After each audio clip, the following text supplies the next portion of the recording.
දෙත්‍යදුවේ මොලේ ගියාද? ඔව් මාමේ පලා ගන්නට ගියා. ඉවර වෙලානේ. දැන් වල රස්තිය අතු කරන්නේ නැතුව ගියපු ගමන් වැඩේ ඉක්මනට කරලා දෙන ලංකාවේ ආයතනයක් කියන්නද? ආදේශීය සභාව. තෝ ආවේ මගේ පෙරේත වට්ටිය හොරා ගන්නද? පිස්සුද යකෝ? මම කට්ටඩිය. රතු පාට සාටකේ හින්දා හොරෙක් කියලා හිතුවේ.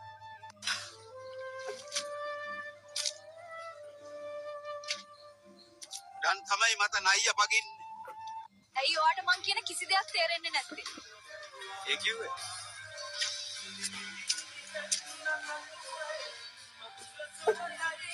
ආසාවට IT ඩිග්‍රී එකක් කරා. දැන් හැමෝම ප්‍රොම්ප්ට් ගහන්න අර. කමක් නැහැ. ඔබ දැන් පෙරපන්. මම බෙදන්න ගන්න. තාම ඉන්ටර්න්ෂිප් එකක් හම්බුන්නේ නැහැ. ඒ නිසා ගලක් කපලා හරි සල්ලි ටිකක් හොයාගන්න කියලා බැලුවා. 18ට වැඩිනේ. අපේ මේ බව්වගේ කොණ්ඩේ වවන්න පුළුවන් වෙයිද මෙයා ඔයාගේ ඔයිල් එක දාලා? සතියකට දවසක් දෙකක්වත් හති දාන වලව්වට දුවපල්ලා කෙල්ලනේ ගෑනවා. මේ මම වගේ හැඩට ඉන්න. ඊට අද පපුවේ අමාරුවක් හැදිලා ડોක්ටර් ගාවට ගියා. ඉතින් ડોක්ටර් මොකද්ද කිව්වේ? ලස්සනයි කිව්වා. කන්න දෙනවා නම් මට බොන්න දෙනවා නම් මොන කෙන්ගෙඩියද තව ඕන කරන්නේ? දැන් නම් ලංකාවට chat GPT නවත්තපන් බං.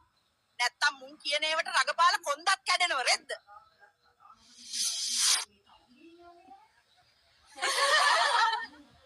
උස කෙල්ල 1000ක් අතරේ මිටි කෙල්ල තමා සුපිරි.